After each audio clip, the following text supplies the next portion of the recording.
Hey guys, welcome to Nomads Nation Podcast, episode 17, and today we are with Gia and Z, the co-founders of Rework Gear and the creators of the extremely popular and really exciting Toshi Sling, which I'm excited to kind of talk to them about that sling, their sort of story. Just gonna kind of chat and see where this goes. But Gia, Z, how you guys doing today? Yeah, good. We're doing good. Thank you for having us on. This is very exciting. Awesome, I'm excited as well. I got so many questions for you guys. I'm curious. We were just talking, Gia, before Z jumped on the call. You guys are based in San Fran? Yeah, that's correct. Or like the Bay Yeah. Area. Yeah. Well, like specifically not San Francisco, but it's like the San Francisco Bay Area. But we live a little bit outside of the city, a little bit, like Okay, got in it. this place called San Ramon. San Ramon sounds very Yes. romantic. Z, how long have you guys lived in the Bay Area for? For me, I moved here when I was in December of 2014. And I think for 2014. Jia, she moved here like a year later. So, Or I yeah. think it was So, 2016. I actually came for oh, yeah, college. 2016. Yeah, sorry. Yeah. I think people sometimes I'm not sure, maybe some people might be confused as to what our situation is because they know we are Singaporeans, right? So You know I think what? some people I'd love to think, hear it. Gia, take it. yeah. Jump into it. Tell us your Oh, story. no, just like really quickly, right? Like some people ask us like, "Oh, I think are you in Singapore? Are you shipping out from Singapore?" So no, we are not. We are in the US and we are in California. But the story is that we immigrated here. So, Oh, yeah, okay, so do you guys come? So you guys were born and raised in Singapore, Yeah, that's for right. the most Yes. part. For most of our childhood, I would say. Yeah. and then been in the Northern California region for about 10 years now. Yeah, Yeah, 10 years. yeah. Yeah. What? For Z is So quite a big chunk of his life, so. Yeah, I moved here when I was like 13. Yeah, 13. So so what it's what it's what been ages it's are been you quite a guys? while. Z, you're about 24. Yeah, this year I'll be 24. Yeah. Yeah, that's right. Awesome. Yes. And I am 28. Are you Wow. the uh, are you the oldest sibling of the family, Gia? Yeah, I am. I am. I'm not sure if people know this, but we've never disclosed our ages before, so I'm actually the older sister. Nomads Nation exclusive, everyone. We got the official ages. This is great. Well, Gia, as one oldest sibling to another, I'm also the oldest. I got a few more Hmm. siblings. Do you guys have another sibling, or is it just the two of you? No. No, just two of us. Yeah. I'm the oldest of five, so we got a little bit bigger family Wow. on my end. Yeah, we're Italians. Italians like to really procreate, Yeah. so we're all about the big families. But yeah, I mean, Gia, I'd love to hear. So you guys came over from Singapore, and I'd love to just kind of hear the story about what inspired y'all to start Rework, and sort of, and also as a caveat, what I think is interesting about you guys is y'all were on my radar. I think it was 2 years ago, a year ago, when you released your initial backpack, right? Yeah. Hmm. And I think your Yes. guys' story is so cool because, I mean, correct me if I'm wrong, my understanding would be that your sling has been really, really popular so far, and the backpack was maybe a little bit slower of a launch for you. Yeah, that's definitely true. Well, I guess like to start off how we began the business, this was like right before I entered college. I was just thinking about, like I guess just like my future and whether or not I wanted to like do a corporate job. So, since I had like 4 years of school, I thought I might as well just sort of try to start a business. And so really like Rework is mostly sort of my idea to begin with. And so I just pitched it to my sister Jia, and we kind of got the ball rolling with that back in like August of 2021. Back then, like we had like no experience in just this entire industry, like no experience in like bag making or designing or whatever. So yeah, we kind of got started like with the reset system. Originally, the idea was to create like a modular product because it was cool. Like we thought that it was like really functional. We had quite a few ideas to try to implement, and we wanted to implement them well. And so we got started working on it.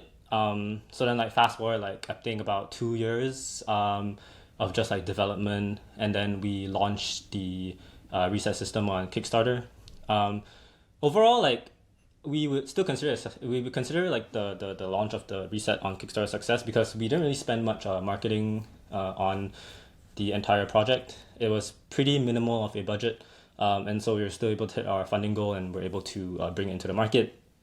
Um, but yeah, like the Toshi Sling is a lot more sort of popular right now, mostly because of the fact that I think with the reset, like we through the reset system, we were able to learn a lot from it, and we're able to apply a lot of the things that we learned from the reset into making just better products overall. Like the reset really helped us to find what we wanted to do as a brand, essentially.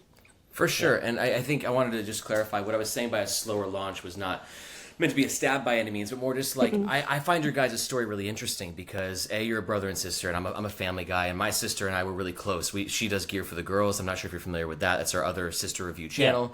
Yeah. She also helps me on my backpack brand with Fyros. So I'm a family guy. You guys work in the family together, so I relate to that. But also, it's not that your first bag, wasn't a raging success. It was just more along the lines of, I saw it launch, it hit the Kickstarter goal. But it's cool to see, like, you guys continue off that and like then launch this Toshi Sling, which has really taken off in comparison. So I just think the story in general is cool. It shows resilience. It shows, a brother and a sister working together. And it's kind of interesting in this. And I'm curious, like Z, before I hand the mic over to Gia for a second, Z, so you had the idea. Why did you end up going into this industry? What about soft goods or bags? You wanted to start a business, but what drew you into this? I always had like an interest in bags. Like before I started, before I had the idea of the business, there were a few years where I started getting into bags and started to like watch bag videos. I used to watch a lot of like Bo is Mono, for example. And then I was still I had to go back to Singapore for like 2 years for like the military. And then like when I was there, like I wanted to I started to get more into bags. I think like my first more like sort of many baggers or like sort of bag community bag was probably like Life Behind Bars. Not sure you've heard of them. They're based out of Indonesia, I believe. For sure. Yeah. So I got like the messenger bag from them, and then after that I got like their smaller sling bag, and I really liked it. And I think that kind of kickstarted my sort of passion for bags, and which led me to want to create like a bag business on my own. But yeah, that's kind of how I got into bags. So you had already dipped your toes into the bag world a bit. You're a part of the subreddits. You were watching some Bo is Mono reviews. Shout out to Bo. So Gia, Z comes to you and he's like, yo, big sis, I got an idea. I want to start a bag company. Like, what was the first thing that you thought of, and how did that go? Oh, that's an interesting question. I think for both of us, one of the biggest reasons why we wanted to start our own business was because we both weren't into the idea of doing a corporate job forever. And so when he came to me with this idea, like first of all, I always had like this thought that, starting a business is interesting. It might be something I want to try. Because I also, at that point, I was already working in corporate. Like I was starting out, but I wasn't exactly having the best time of my life. And so I always knew that like starting a business was tough. If I had gone about it myself, I knew that I probably wouldn't be able to pull through just because it's just tough as one person, right? And so when he came to me, I was like, oh, okay, great. Now I have like someone to do it with. And also I like doing physical goods, but I personally wouldn't say I'm the executor. Like he's the one that designs everything, like physical goods wise. I'd say I do more of the business side of things. So I think it's like we kind of make a good team because he's like more on the creative side. He can execute things, but then I can kind of like help bring it to market. And so I thought that was an interesting idea. It didn't seem like it was going to be something that was too difficult to get started, because some businesses require like really high amounts of investments. But this one seemed like, it's like you kind of start a Kickstarter. You can try to find like funding from somewhere first before you even put in your order. And so the risk in that case was a little bit lower in my mind at the time. So I was like, okay, yeah, let's try it because there's not that much risk, again, in my mind at the time. So yeah. Was that the case though? Did you find that it was less risky than you initially considered it would be? To be honest, I think at the time we were both a bit naive. I'm not sure, how you feel about Kickstarter because you've done yours, one round of it. After doing ours, we learned a lot, and we also learned that it's not as risk-free as we thought. Because, and I also preface this because like our whole goal was not to just go on Kickstarter and like be done. It was to have a brand, like a long-standing brand, an e-commerce one, where we sell things on our own site. So Kickstarter was kind of like a kick starting point. Um, and so I think what happened was like Kickstarter was, fine and everything, but then the transition over to becoming e-commerce was the part where it got more challenging. And so like even though Kickstarter did help to kind of kickstart things, it wasn't as if it was like where everything just like kind of started and ended there. You still have to kind of like keep going on that path. So I think what happened with the reset system, like particularly, was that because Kickstarter is great for novel items, people go on there to search for interesting things. And it fell into that category, right? Because it's so modular. So that went okay. But then I think the transition over to e-commerce wise and trying to get to like a sort of a different market, people are not really looking for novel things anymore. You're just running ads on Facebook. People were looking for something different. And so I think there it was kind of like showing that it wasn't maybe like the best long-term product to go with, for us. For sure. I mean, I think that's a really important thing. You iterate, you see what works, you test something out. And like you said, you're not trying to create a product that's built on virality or that will be a flash in the pan. You're trying to build a brand, and that's a year-long, decade-long sort of exercise to do. And that's why these bag brands, a lot of them stood the test of time. If you look at the Boundary Supplies and the Nomadics and the Peak Designs, they start in their own capacity, but it's the brand that keeps them going. And with the Toshi Sling, I want to kind of get into some of the inspiration behind that. But before I do, I want to nerd out. So y'all are from Singapore, and I lived in Hong Kong. I still do. I've lived for the past 7 years. And Hong Kong and Singapore are really similar in a lot of ways. Friendly competition between the two little city-states in Asia that are both, very similar. But, I think that there's an argument to be made that Singapore could be like the carry capital of the world. I mean, interesting. Just based on... And actually, also, disclaimer, I've never been to Singapore. I lived in Hong Kong. I traveled everywhere throughout Asia. I never made it over to Singapore. I can't wait. I want to do it on a weekend where I can just eat all the Singaporean food I possibly can. I know the food is supposed to be next level, but also just in terms of my being in this community and sinking my teeth into it. There's just, Singapore, you guys have retail bag stores there. You guys have a great bag scene. So what are your thoughts on Singapore Z as a bag, destination and what the carry community is like there? To be honest, I don't have that much experience with the bag scene in Singapore. I mean, we know there's Bag Creature, and then there's a few retail outlets I forgot the name, but there's a few in malls, shopping malls and whatnot. Boarding Gate. Yeah, Boarding Gate. Yeah, Yeah. And a few others, I think. But yeah, I think, I mean, based off just our own sales, we do see quite a lot of Singaporeans buying. But that could also just be because of the fact that we are Singaporeans, and then let me tell you, it's not. So I've done deep dives. Oh hell no! I've done deep dives into this. So before my Kickstarter campaign, I looked at all the previous Kickstarter campaigns within our niche, right? The Nomadics, the Peak Designs, yada yada, and you can see on Kickstarter the top countries of backers in every single Kickstarter campaign for a top 10, and Singapore is always in the top 5, which means that it's punching above its weight, obviously. Because how many people are in Singapore? A couple mil? It's 6 million, I think. Yeah. 5 something, 6 mil, exactly. So it's competing with, it's always beating out countries like Germany and France and Spain, countries with tens of millions. And that just means that, on a per capita basis, Singapore just has a lot of bag lovers. And also in that list, you'll always see Hong Kong. That's why these two cities are able to support, Bag Creature in Singapore, and you've got Suburban and Fever Guy in Hong Kong, these retail stores that are just serving the carry community that couldn't really exist anywhere else in the world. So shout out to Singapore for, they just a huge bag community there. I was actually just in Hong Kong recently, and Suburban is the big backpack store there. And there was a meetup with 100 people. It was so much freaking fun. And I'd say about 15 people from Singapore flew over just for the event. Yeah, so just for the meetup. So Singapore, whether you guys got to experience it or not, Singapore, there's definitely some bag there in your guys' roots. But what about go on, Z? No, I was just saying, I think in general, sort of Singapore is just it's kind of interested in everything. I don't know, no matter the kind of hobby I get into, there's always Singaporeans sort of into the hobby. So I think it's just kind of a common theme amongst why it's pretty popular. Well, now you guys have transitioned from Singapore to SF. What's the bag scene like in the Bay Area? I've never been to the Bay Area.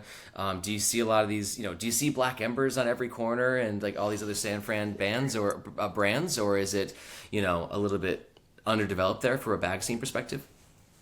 I mean, I I mostly just go to campus for school, so I can only like really see what students wear. They mostly just kind of wear like North Face, Adidas, which is pretty For sure. usual. Generally, like sometimes I do see I sometimes I do see like Air or I think like Tom Bin. I think I've seen like one Black Ember in the entire like of my academic time in college.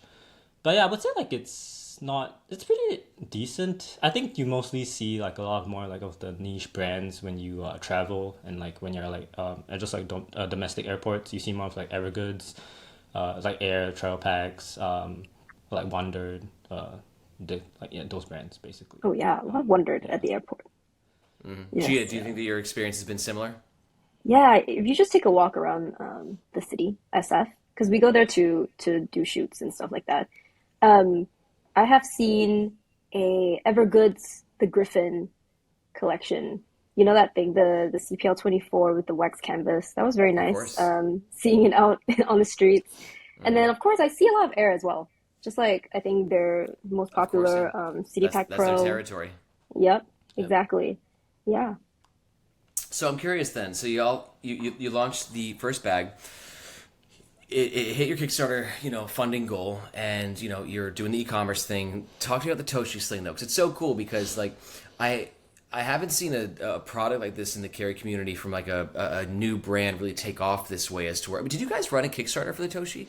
No, No. we did not. So that's even more interesting because a lot of times if there is like this bag that just hits, there's usually a Kickstarter and some momentum behind it that kind of raises awareness, and then it hit, and then the funding goal blows up, and then that's the momentum that kind of carries it. But you guys skipped that route this time around, and yeah, I'm just curious. Let's take it back like for the design because this sling is everyone's loving it. Like Z, what was the inspiration behind this sling? Inspiration. So like again, we're Singaporeans. We sort of like grew up in like a city, like a very well like urbanized city.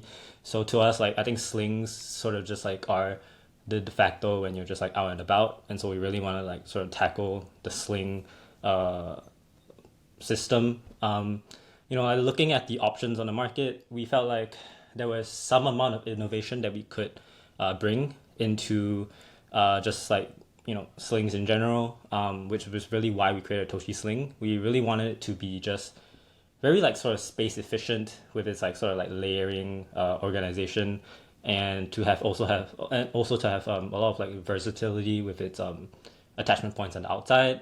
But also like there are slings out in the market that have a lot of like sort of like external carry points, but I think the downside, or depending on what your preference is, you may not like the amount of like molly webbing or whatnot that's on the outside of the bag.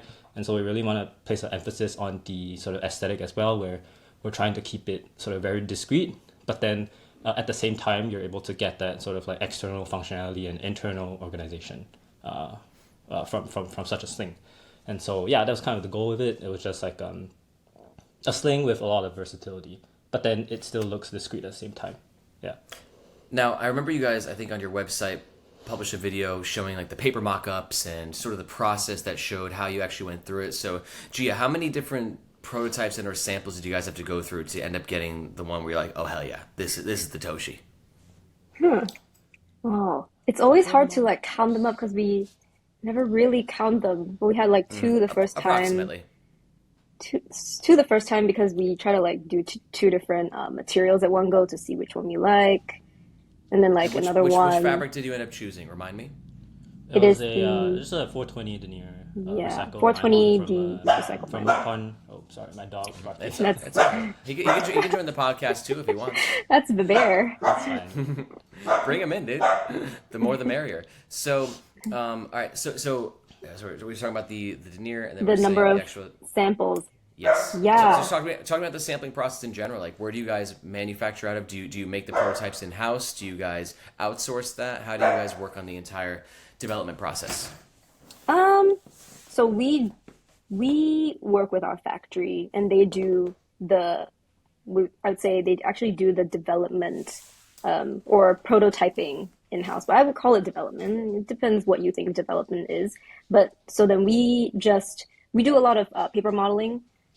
Z does the paper modeling for everything, every change that he makes. And then he does the tech packs as well, like the digital drawings and the dimensions, everything. So it's really more of just like, we have to figure out on our side all of the materials that go into it, all the dimensions, we try our best to also provide patterns, the paneling and everything for everything we do. He will do a paper mock-up just to make sure that it's viable, like at least the shape is viable. And then we'll send it over. Our factory does a really, really good job with development. I don't know, like, because we worked with other factories before, but this one, is really, really good. They just have like a dedicated team of people and they're so knowledgeable. Sometimes they'll even do tweaks if necessary to our designs. Where are you guys manufacturing? We manufacture we manufacture at Pongkuk. Okay, cool. Yeah. Vietnam. So like really big. Yep. Wow. Yep. We were lucky that they factory. took us on. Yeah, but they are very, very talented over there. A group of ladies, they work on our account, I guess. And so, yeah, they're very good with sticking to timelines as well. They'll tell you like, oh, we'll get it done in 2 to 3 weeks, and then they get it done and then they send it back. And most of the time it really is like to the T what we have sent them. And then maybe sometimes, obviously certain things will get missed out, but then there's where we like kind of just iterate on our own. After asking them a bunch of questions about like, what kind of materials we can use that they can recommend, or how much is this, or how much is this labor cost if we take this part out, or, just like making tweaks to whatever they're able to prototype for us and based on our drawings as well.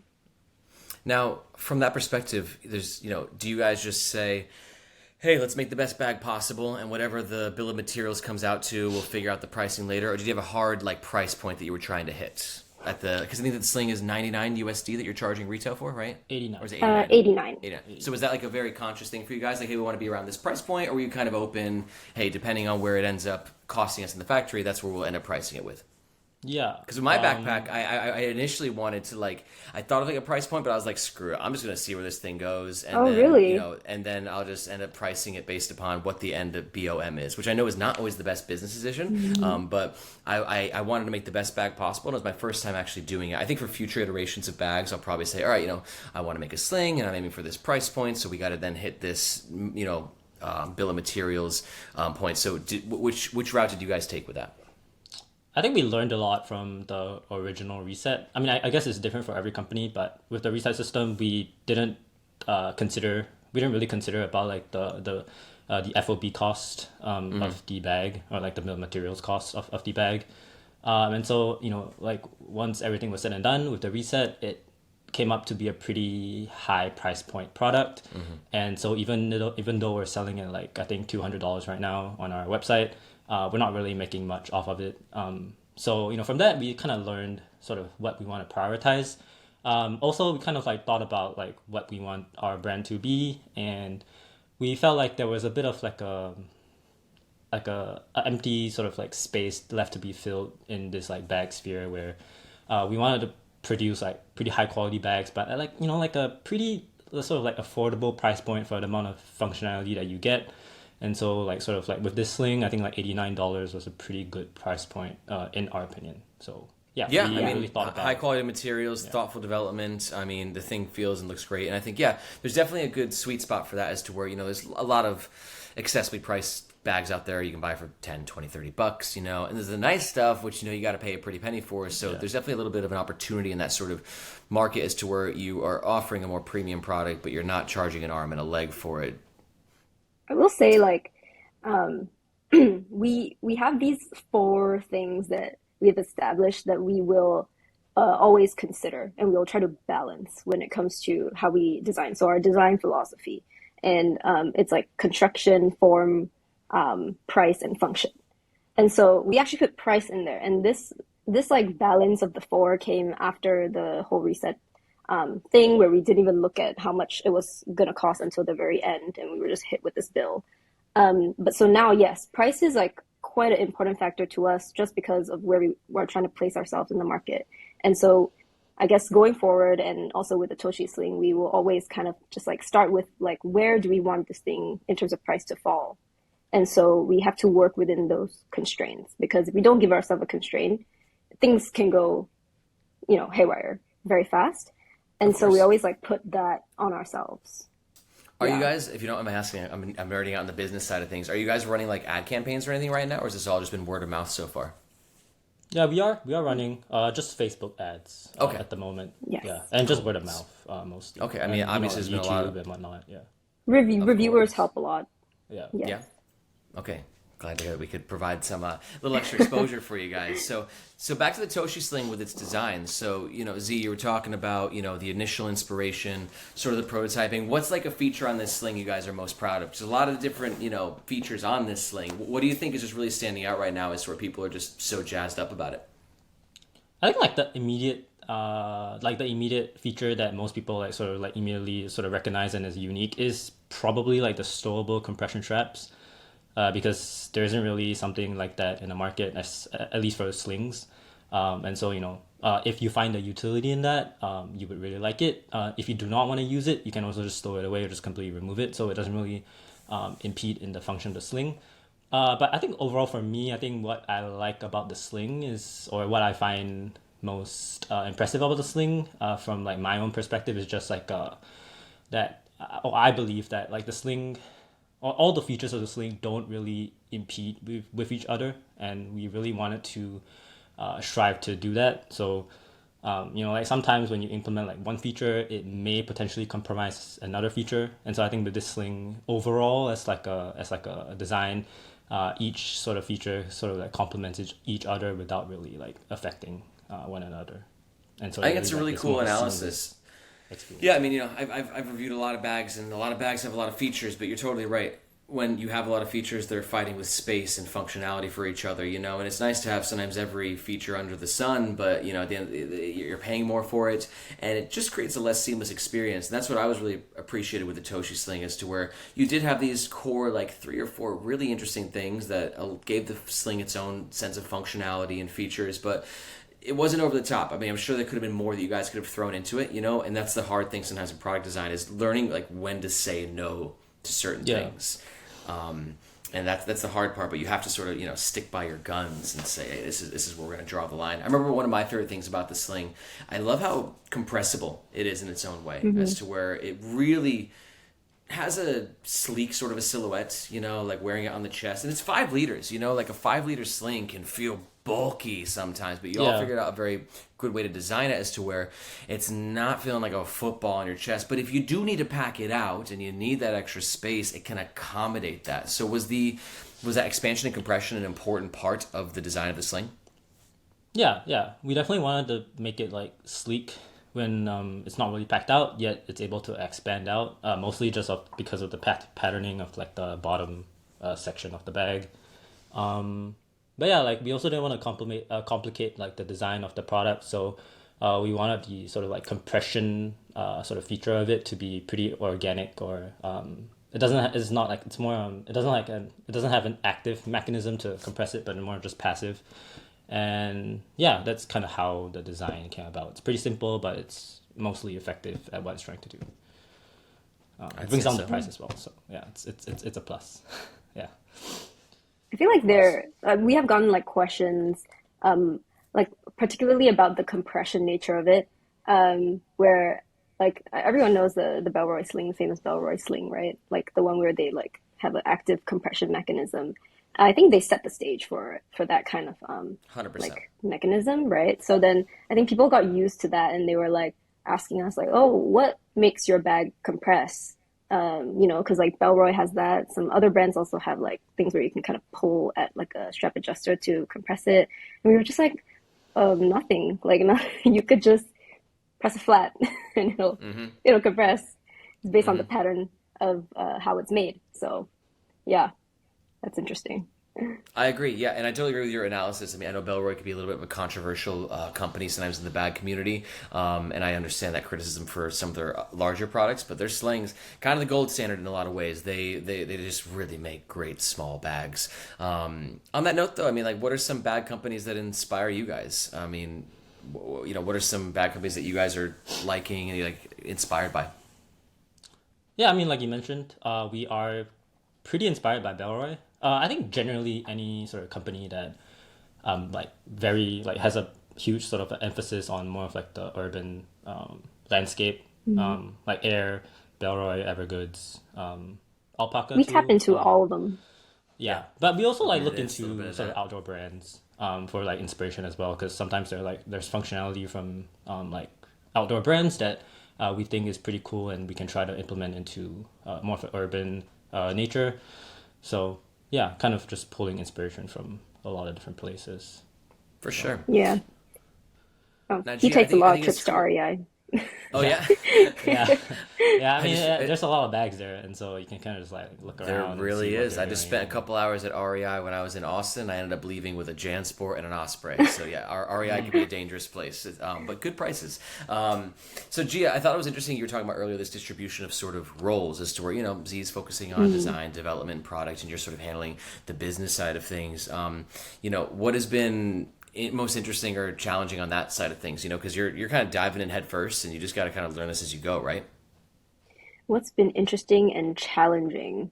Any way you want to take it, Um, I'm just curious. I Because think, I can relate because I'm doing all this too. Like I'm yeah. learning about logistics and shipping, customer support. Oh my God, there's so much in that. And it gives me as a reviewer such an incredible new dimension, understanding, and respect for these brands as to where how Hmm. many different things need to sort of fall into place to ensure like a seamless customer experience and to give you like a strong branding element. So yeah, what are the things that you guys are Hmm. focusing on or that you find interesting, wherever you want to take it? Um, well, I think, okay, well, there's two of us, right? Like, genuinely, nobody else on our team. It's just two of us. We do everything, including marketing and modeling for our own products. Mm-hmm. Um, I think some people might find that very surprising when they get to like customer service and it's me replying to them, and they're like, wow, like, oh, aren't you the co-founder?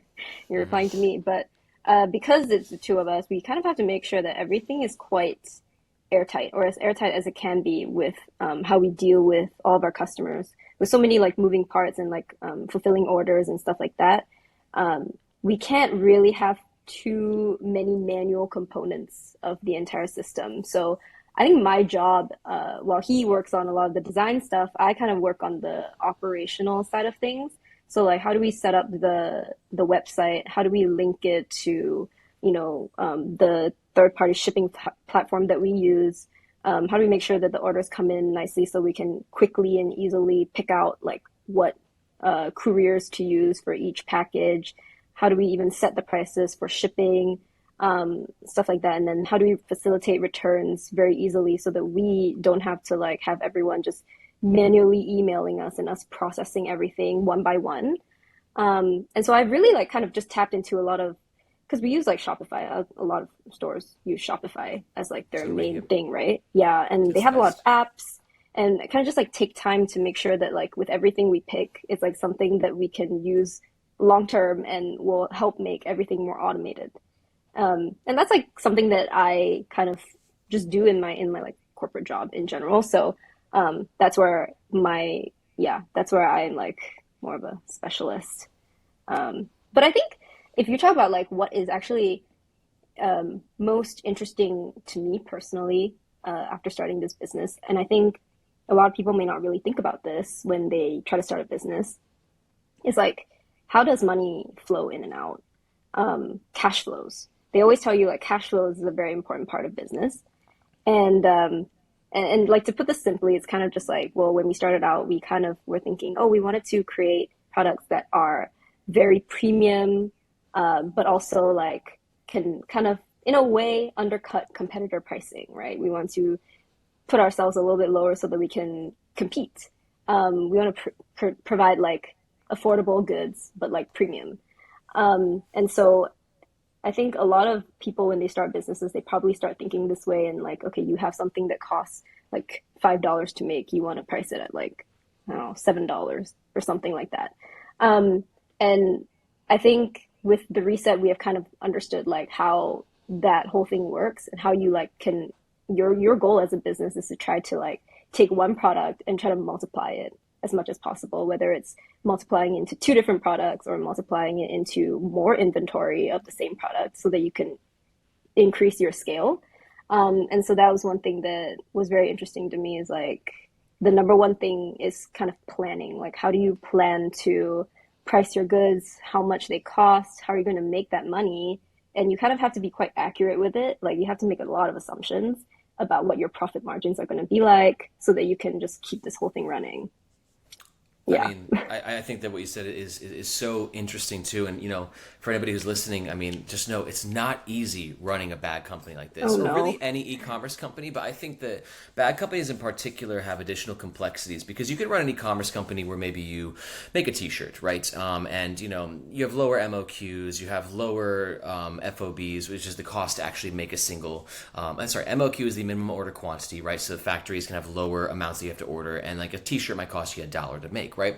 We're in the game though of making highly technical, bespoke, original gear, which requires a ton of research and development, a ton of prototyping, sampling, mock-ups, sampling, and then the additional complexity is that cash flow perspective as to where, all right, so you put the order in now, and then it takes 3 months to be made. If the factory is ready, it has availability, and then it's got to get shipped over via freight, and then you start, and then, the money starts coming in, but you're still not profitable yet, but you got to start worrying about the next order. It's a very multifaceted sort of system, and it's fascinating. And just real fast, Gia, you said that you're an operator in essence, but have you listened to the Operators podcast?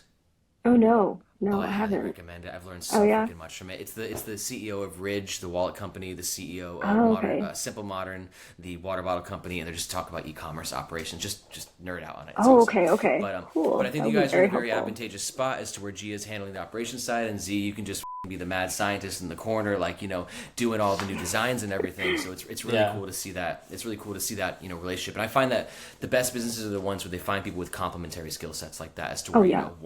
because Z, I mean, I'm sure Z, you could rock operations, but it might not be just something that you're interested in, and Yeah. Gia, you have that more sort of operationally minded brain, it seems like. So that distribution of skill sets, I think, is extremely important. But talking about Z, like what you're focused on your side, can you give us like a little taste? What sort of you guys got anything in the work with the brand right now? Any bags that you guys are kind of working on? You don't have to give anything totally away. I'm just curious. I'm interested as you guys are seeing success. What are you guys thinking about for the future for your brand? Yeah, for sure. We definitely do have a few products in mind, at least for the near future. With like Toshi Sling, Toshi is like a series, first of all, so there's the Toshi series. We do plan on building the Toshi series out.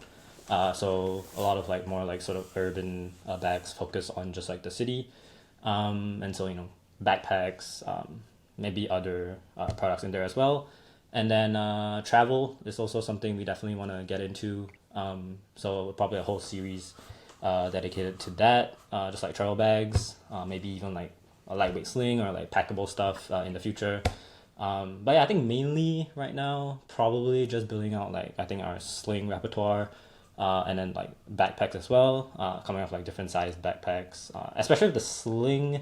We have a lot of sort of requests on coming out with different sizes of the Toshi Sling, so we're working on that. And there's also a lot of people asking us for like a version 2 where, we're making like improvements. So we're also thinking about how to improve the sling. But yeah, I think at least for this year, we would definitely have at least one product coming out.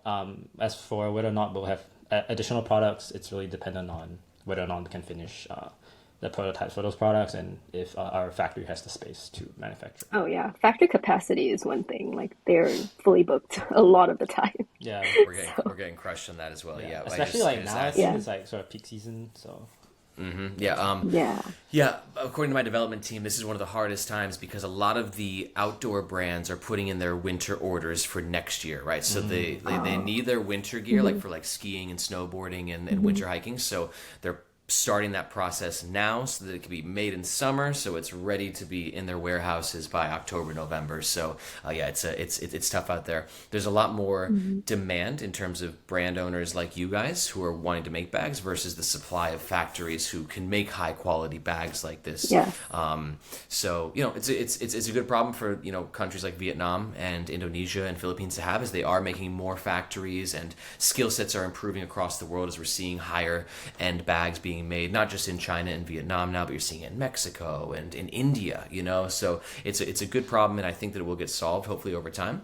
But yeah, for right now, sometimes we have to be patient. It adds an extra layer of complexity for the backpack making game, is you got to be patient. It really does, because it's like in itself, it becomes a bottleneck. It's like we want to scale, but like there's that like also holding us back, the capacity part. So But that's, I yeah. think, the most important thing is like use that to your advantage. Like Gia, you were talking earlier about how you're doing customer support. The CEO of Waterfield, are you guys familiar with Waterfield? Another Hmm. San Fran brand. He still does customer support, and he does it because he thinks that it's so important. And I agree. Hmm. Actually, I think that there's something really special when you put into customer support, and it's not like four different people who've been outsourced internationally who faceless people, as opposed to like I'm the founder and I'm here to take care of you. So it's a weakness in some ways. It feels like right now that you're a small brand and you want to scale up and have somebody handle that, but right now that does allow you the ability to connect with your customers and interact with them and ask them questions and for them to feel connected with you. So I think that where you guys are at for a smaller brand, that could be turned into a strength. Actually, yeah, that's very true because I often wonder like if we have to grow and we have to hire more people and we get them to do like stuff like shipping, fulfillment, customer service. I'm almost a little bit not sure how to like train people. I'm not sure like I've thought about this, like how am I going to explain what needs to be done? Because like every case that comes in, every person that reaches out to us for various reasons, I read through them and I'm like, okay, it feels to me like there isn't really a set path of like sending them on something or like whatever solution is. There's no like ABC. It's all like you read it and then you're like, okay, I'm gonna make my best judgment on what to do about this. So there's no like manual that I can really like give that's gonna cover every edge case. So I'm gonna, thinking about that and not sure how I'm gonna do it because I very much do like the control of knowing that we can give the best service right now.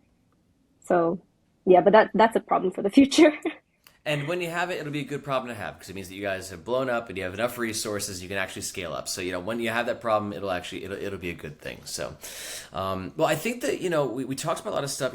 Actually, I'm curious from your end, Gia, though. Like, so Z gave me some of the bags that he's looking at. Let's just like, what are some bags that you're looking forward to for Rework? And I'm also curious from like the females' perspective in the carry community, which I see growing. We've been looking at our demographics on Nomads Nation over the years. When we first started, it was like 98% dudes, 2% women, and then over the years that Yeah. gap has been changing as to where now we're at like a Nomads Nation maybe 30-70, and like some of the most passionate people in our community are females. The recurring comments that we get, people that backed the FIRO campaign, people that are commenting on Nomads Nation videos, yada yada. And then it was getting so good that we started the Gear for the Girls channel, and that's been growing as well. So what do you think, like Gia, in terms of like the female side of the carry community? Are you seeing a decent support? Or do you see some potential for growth with that perspective?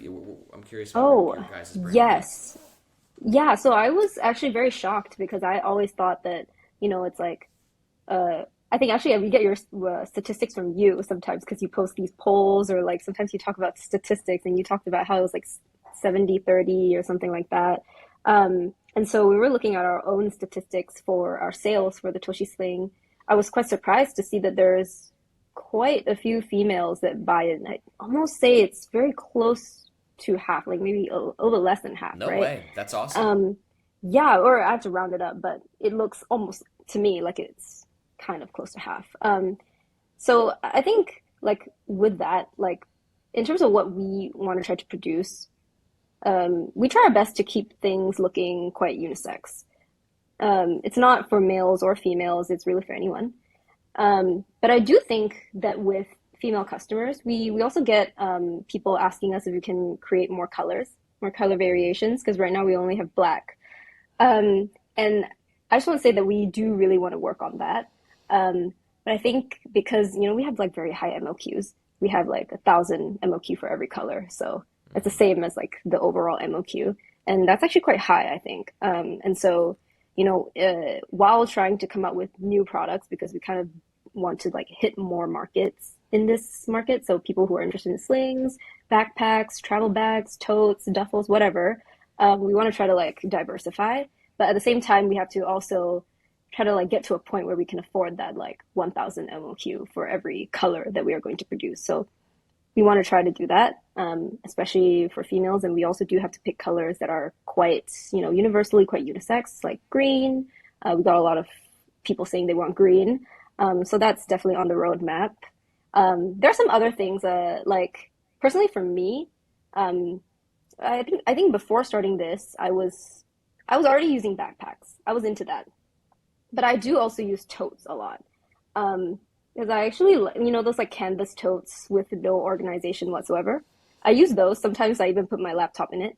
And I think like maybe from a female perspective, I'm sure men also like totes, but maybe females would like totes more. So I am thinking of, we've been talking about a tote design, probably in another series or so. And yeah, I'd love to develop something like that, like a simple tote that can also fit a laptop very nicely, because I think that's like the main thing about my canvas totes, where I just dump everything in there, and my laptop probably is like sitting up against my bottle, and like that's kind of weird, right? So yeah, there's You that. got that, Z? Sister's official request: totes, laptop compartment, water bottle. Are you writing this down? I feel like Yeah, it's no, written we down. talked about this, and Yeah, I know. thinking I was that. like very So adamant.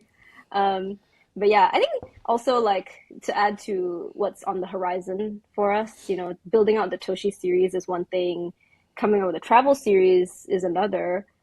And I think up until now, what people have been seeing from us is products that are quite like built with a lot of function. Because yeah, even with the reset, it's like it has like every feature possible, right? And so I think there is like a merit in looking into different types of carry with regards to something more simple, that we really haven't dabbled into.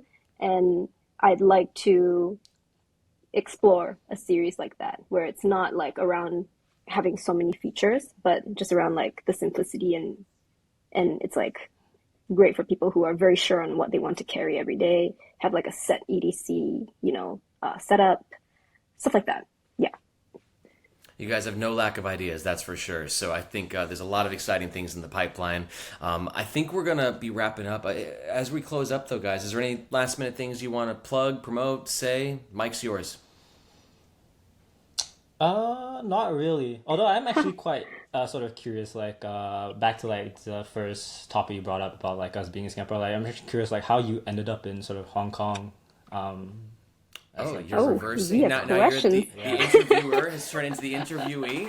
Mike saw yours. I love this. Yeah, I get the attention now. This is awesome. I ended up in Hong Kong 8 years ago. I had traveled there about 10 years ago. And I just fell in love with it. I've always loved big cities. I lived in New York prior for like a summer. It was my favorite place in the world, New York. The bigger the city, the more I loved it. And I went to Hong Kong. I was like, this is, it feel like, have you guys been to Hong Kong? unfortunately, no. No, I Yeah. want to Hong go. Kong feels like the biggest city in the world when you're in it because the skyscrapers are so intense. Like it's not the biggest city in the world by population or by size, but just like it by skyscrapers, like per square meter or whatever, it is the most, right? So every go in Hong Kong is just it's just like this. Look it up, right? So it just feels massive, and I fell in love with that energy. So I was working on Nomads Nation as a blog back then, and I got my own travel blog, and I needed to figure out a way to make money and work on my own business. Exactly what you guys are doing now, right? Between school and work, and you gotta do your life stuff, but you want to start a business. So I heard that you could teach English in Hong Kong for like 20 hours a week, make good money, and that's all you'd have to work. And so I moved there to do that. So I worked like Oh, 25 hours a week, and I was able to live comfortably, not like super comfortably. You're not like rich being an English teacher in Hong Kong, but I made enough to make ends meet and like have a little bit to invest in my business, and then I could work the extra 60 hours a week building Nomads Nation, and that's what I did.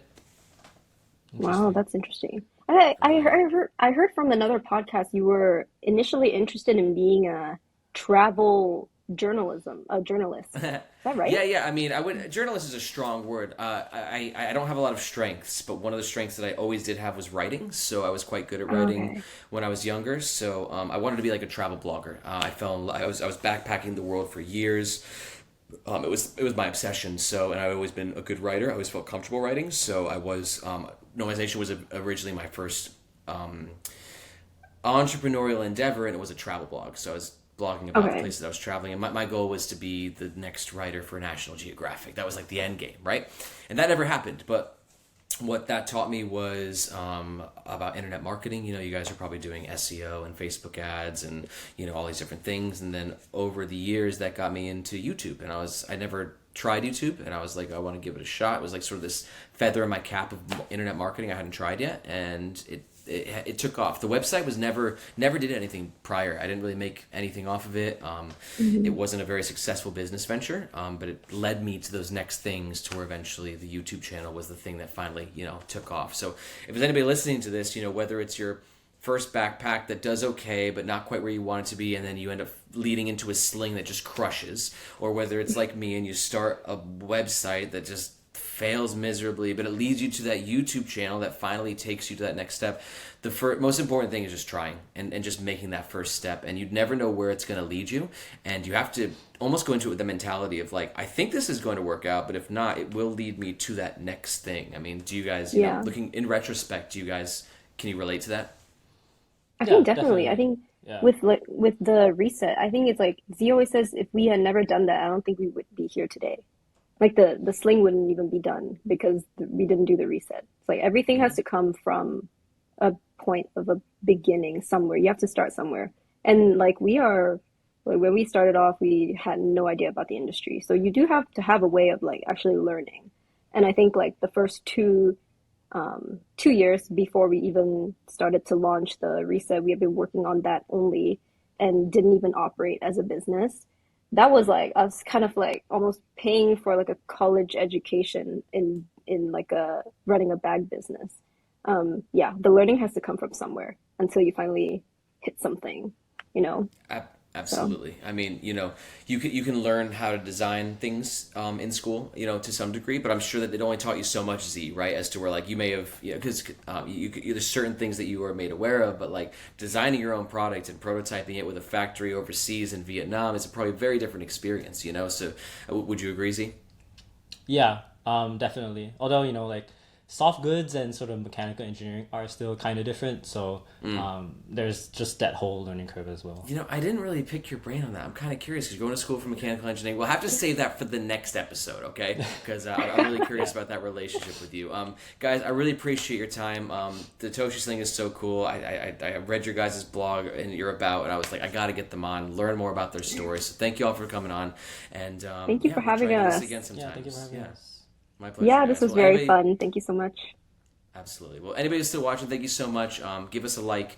And my name's Aaron. This is No Imagination, and we'll catch you next time.